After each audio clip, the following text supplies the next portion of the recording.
Sir actually ಹೇಳಬೇಕಂದ್ರೆ 30ನೇ ತಾರೀಕು 30ನೇ ತಾರೀಕು ನನ್ನ ಸಾಂಗ್ ರಿಲೀಸ್ ಆಗಿರುತ್ತೆ ಕೆ ಮೂವಿದು ಗುಂಟೂರಮ್ಮಯ್ಯ ಅಂತ. ಸೊ ಅದು ಸಾಂಗ್ ಪ್ರೆಸ್ ಮೀಟ್ಗೆ ನಾನು ಬಂದಿದ್ದು ಉಂಟು ಸರ್. ಸೊ ನಾನು 11 ಪ್ರೆಸ್ ಮೀಟ್ ಹೇಳಿದ್ವಿ, ಬಟ್ ನಾನು ಹೋಗಿದ್ದು 12:15 12:30 ಹತ್ತತ್ರ 1 ಅವರ್ ಅಂತೂ ಲೇಟಾಗಿ ನಾನು ಹೋಗಿದ್ದುಂಟು. ಸೊ ನಾನು ಹೋಗಿದ ಮೇಲೆ ಎಲ್ಲರಿಗೂ ಮನಸ್ಪೂರ್ವಕವಾಗಿ ಸಾರಿ ಕೇಳಿದೆ, ಅದು ಎಲ್ಲರಿಗೂ ಗೊತ್ತು. ಆ ಒಂದು ಪ್ರೆಸ್ ಮೀಟಲ್ಲಿ ಕೆಲವೊಂದಷ್ಟು ಚರ್ಚೆಗಳಾಗ್ತಾ ಇರುತ್ತೆ. ಬಟ್ ಅಲ್ಲಿ ನನ್ನ ಸೋನು ಆಂಟಿ ಅಂತ ಕೂಡ ಕೆಲವೊಂದಷ್ಟು ಮಾಧ್ಯಮ ಮಿತ್ರರು ಕೂಡ ನನಗೆ ಹೇಳ್ತಾರೆ, ಸೋನು ಆಂಟಿ ಹಾಗಿದ್ರೆ ಸೋನು ಆಂಟಿನಾ ಅಂತ. ನಾನು ಅವಾಗ ಏನೂ ರಿಯಾಕ್ಟ್ ಮಾಡಿರಲ್ಲ. ಹೌದು ನಾನು ಆಂಟಿನೇ, ಓಕೆ ನಾನು ಲೇಟಾಗಿ ಬಂದಿದ್ದೀನಿ, ದೊಡ್ಡವ್ರು ಏನೋ ಒಂದು ಮಾತು ಹೇಳ್ತಾ ಇದ್ದಾರೆ, ನಾನು ತೊಗೊಬೇಕು, ನಾನು ಚಿಕ್ಕವಳು ತೊಗೋತೀನಿ ಅಂತ ಹೇಳ್ಬಿಟ್ಟು ನಾನು ಏನೂ ಕಾಂಟ್ರವರ್ಸಿ ಮಾಡಿಲ್ಲ ಸರ್. ನಾನು ಅದನ್ನು ಅಲ್ಲಿಗೆ ಬಿಟ್ಟೆ.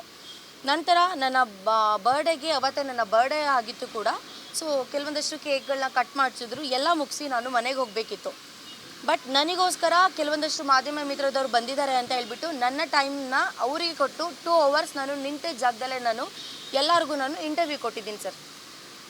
ಅಂಥದ್ರಲ್ಲಿ ಒಂದು ಹುಡುಗ, ಅವನು ಸುಚಿತ್ತೋ ನನಗೆ ಗೊತ್ತಿಲ್ಲ, ವಿಶ್ವವಾಣಿ ಅವನು ನನ್ನ ಪ್ರವೋಕ್ ಮಾಡೋಕ್ಕೆ ಟ್ರೈ ಮಾಡ್ತಾರೆ ಸರ್, ನನ್ನ ಟ್ರಿಗರ್ ಮಾಡೋಕ್ಕೆ ಟ್ರೈ ಮಾಡ್ತಿರ್ತಾರೆ. ನನ್ನ ಸಾಂಗ್ ಪ್ರೆಸ್ ಮೀಟಲ್ಲಿ ಬಂದುಬಿಟ್ಟು ನಿಮ್ಮ ಸಾಂಗ್ ಏನಾಯಿತು, ನೀವು ಡ್ಯಾನ್ಸ್ ಹೇಗೆ ಮಾಡಿದ್ರಿ, ಡ್ಯಾನ್ಸ್ ಮಾಡಿರುವಂತಹ ಜಾಗದಲ್ಲಿ ಎಕ್ಸ್ಪೀರಿಯೆನ್ಸ್ ಏನು ಅದು ಕೇಳಬೇಕಿತ್ತು ಕ್ವಶನ್ನ. ಅದನ್ನು ಬಿಟ್ಟು ನನ್ನ ವೈಯಕ್ತಿಕ ಕ್ವಶನ್ನ ಕೇಳಿರೋದುಂಟು. ನಿನ್ನ ಬಾಯ್ ಫ್ರೆಂಡ್ ಹೇಗೆ ಸತ್ತ, ನಿನ್ನ ಬಾಯ್ ಫ್ರೆಂಡ್ ನಿನಗೆ ಹೇಗೆ ಮೋಸ ಮಾಡ್ದ, ನಿನಗೆ ಮೋಸ ಮಾಡಿದ್ದಾನಲ್ಲ ಬಾಯ್ ಫ್ರೆಂಡ್, ಆ ಒಂದು ಹುಡುಗನ ಬಗ್ಗೆ ನೀನು ಏನು ಹೇಳ್ತೀಯಾ. ಬರೀ ಹುಡುಗರೇ ಅಂತ ಅಂದಮೇಲೆ ನಾನು ಈ ಒಂದು ನೆಗೆಟಿವ್ ನನ್ನ ಮಾಡೋದಕ್ಕೆ ಅಂತಲೇ ಅವರು ಬರೋಕ್ಕೂ ಮುಂಚೆ ಎಲ್ಲ ತಯಾರಿ ಮಾಡ್ಕೊಬಂದಿದ್ದಾರೆ ಅಂತ ನನಗೆ ಅನಿಸುತ್ತೆ ಸರ್. ನಾನು ಅದನ್ನು ಯಾವುದೇ ಕಾರಣಕ್ಕೂ ಇಲ್ಲ ಅಂತ ಹೇಳಲ್ಲ. ಏಕೆಂದರೆ ಬೇರೆಯವರೆಲ್ಲ ನನ್ನ ಕ್ವಶನ್ಸ್ ಕೇಳಿದ್ದಾರೆ.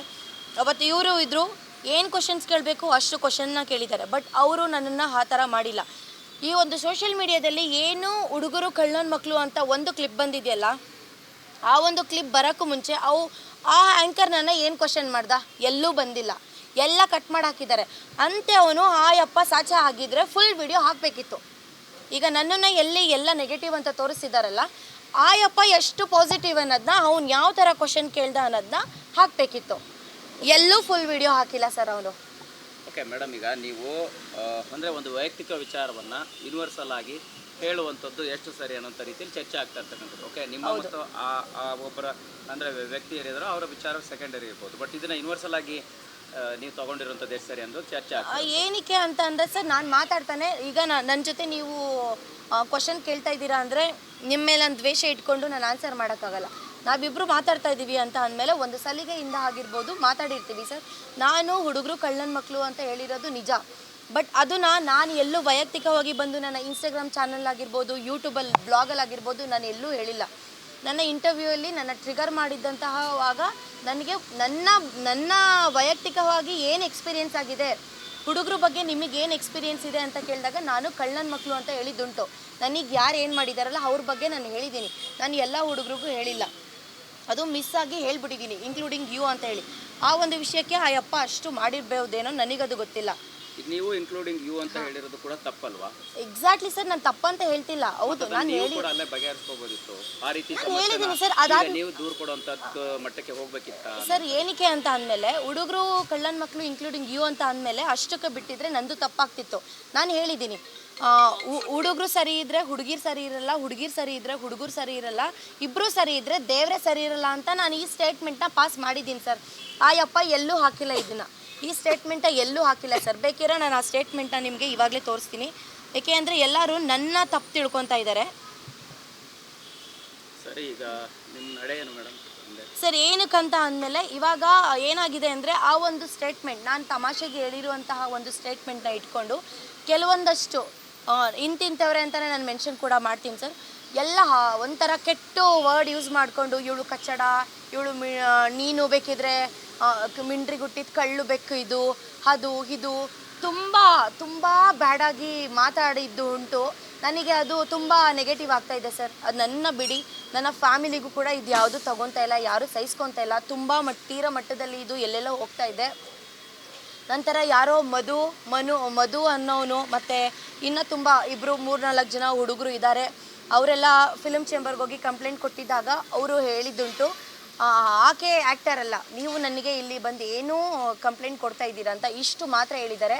ಅವರು ಇನ್ನೂ ಒಂದಷ್ಟು ಮಾತುಗಳು ಹೇಳಿದ್ದಾರೆ. ಇವರು ಆ್ಯಕ್ಟರ್ ಅಲ್ಲ, ಇವ್ರಿಗೆ ಬಂದು ಇಲ್ಲಿ ಕೂತ್ಕೊಳ್ಳೋ ಯಾವ ಯೋಗ್ಯತೆಯೂ ಇಲ್ಲ ಫಿಲ್ಮ್ ಚೇಂಬರ್ಗೆ. ಆ್ಯಸ್ ಅ ಆ್ಯಕ್ಟರ್ ಆಗಿದ್ದರೆ ನಾನು ಹೋಗಿ ಇನ್ನೊಬ್ಬರು ಆ್ಯಕ್ಟರ್ ಬಗ್ಗೆ ಕಂಪ್ಲೇಂಟ್ ಮಾಡ್ಬೋದು. ಅವರು ಆ್ಯಕ್ಟರ್ ಅಲ್ಲ, ಏನೂ ಅಲ್ಲ, ನಾನು ಆ್ಯಕ್ಟರ್ ಅಲ್ಲ, ಮತ್ತೆ ಏನಕ್ಕೆ ಹೋಗಿ ಕಂಪ್ಲೇಂಟ್ ಕೊಟ್ಟರು? ಅವರು ಇವ್ರಿಗೂ ಬೈದಿದ್ದಾರೆ. ಅದನ್ನು ಮಾತ್ರ ಮುಚ್ಚಿಟ್ಟು ನಂದ ತಪ್ಪು ಏನಿದೆ ಅದನ್ನು ಮಾತ್ರ ತೋರಿಸಿದ್ದಾರೆ ಸರ್. ಇವಾಗ ಒಂದು 10-15 ಜನಕ್ಕೆ ನಾನು ಕಂಪ್ಲೇಂಟ್ ಮಾಡಿಸಿದ್ದೀನಿ, ವಿತ್ FIR ಕೂಡ ಹಾಕ್ಸಿದ್ದೀನಿ. ಇಲ್ಲಿವರೆಗೂ ನಾನು ಯಾರ ಸವಸಕ್ಕೂ ಹೋದವಳಲ್ಲ. ನಾನಾಯಿತು, ನನ್ನ ಕೆಲಸ ಆಯಿತು, ನಾನು ಮಾಡ್ಕೊಂಡಿದ್ದೆ. ಬಟ್ ಇವಾಗ ನನ್ನ ತೀರವಾಗಿ ನನಗೆ ತುಂಬ ನೆಗೆಟಿವ್ ಮಾಡ್ತಾ ಇದ್ದಾರೆ ಸರ್. ನಾನು ಇನ್ಮೇಲೆ ಸಹಿಸೋದೇ ಇಲ್ಲ. ಅದೇನು ಕಾನೂನು ಪ್ರಕಾರ ಇದೆ ನಾನು ಓಡಾಡ್ತೀನಿ ಸರ್. ನಾನು ಸಾರಿ ಕೇಳಲ್ಲ, ನಾನು ಎಲ್ಲೂ ತಪ್ಪು ಮಾಡಿಲ್ಲ. ಇಲ್ಲ ನಾನು ಯಾವ ಪ್ಲ್ಯಾಟ್ಫಾರ್ಮಲ್ಲಿ ಬಂದುಬಿಟ್ಟು ಹುಡುಗರು ಹಾಗೆ ಹುಡುಗರು ಹಿಂಗೆ ನಾನು ಯಾವತ್ತೂ ಯಾರ ಬಗ್ಗೆನೂ ಮಾತಾಡಿಲ್ಲ. ನಾನು ಆಟೋ ಹೋಗ್ಬೇಕಾದ್ರೆ, ಕ್ಯಾಬಲ್ಲಿ ಹೋಗ್ಬೇಕಾದ್ರೆ ನಾನು ಅವ್ರಿಗೆ ಕೊಡೋ ಮರ್ಯಾದೆ, ನನ್ನ ಯಾರಾದರೂ ಫ್ಯಾನ್ ಅಂತ ಮಾತಾಡಿಸಿದಾಗ ಅವ್ರನ್ನ ನಾನು ಸರ್ ಅಂತಲೇ ಮಾತಾಡ್ಸಾಗಿರ್ಬೋದು. ನಾನು ಯಾವತ್ತೂ ಯಾರು ಹುಡುಗಿ ಅಂತಲ್ಲ ಹುಡುಗ ಅಂತಲ್ಲ ಸರ್, ಯಾರ ಬಗ್ಗೆನೂ ಕೆಟ್ಟದಾಗಿ ಮಾತಾಡಿಲ್ಲ. ನಾನು ಮಾತಾಡೋದಿಲ್ಲ, ನನಗೆ ಆ ರೈಟ್ಸು ಇಲ್ಲ. ಯಾರ ಬಗ್ಗೆ ಮಾತಾಡಿಸೋ ರೈಟ್ಸ್ ಇಲ್ಲ. ಸೊ ನಾನು ತಮಾಷೆಗೆ ಹೇಳಿರೋ ಮಾತನ್ನ ಇವರು ಇಷ್ಟು ದೃಢವಾಗಿ ನಿಂತಿದ್ದಾರೆ ಸಾರಿ ಕೇಳಿಸಲೇಬೇಕು ಅಂತ. ನಾನು ಹೇಳ್ತೀನಿ, ನಾನು ಯಾವುದೇ ಕಾರಣಕ್ಕೂ ಸಾರಿ ಕೇಳೋದೇ ಇಲ್ಲ. ಕಾನೂನು ಪ್ರಕಾರ ಹೋಗ್ತೀರಾ ಹೋಗಿ, ನಾನು ಹೋಗ್ತಾ ಇದ್ದೀನಿ. ಇದು ಪಬ್ಲಿಕ್ ಇಂಪ್ಯಾಕ್ಟ್, ಜನಶಕ್ತಿಯೇ ನಿರ್ಣಾಯಕ.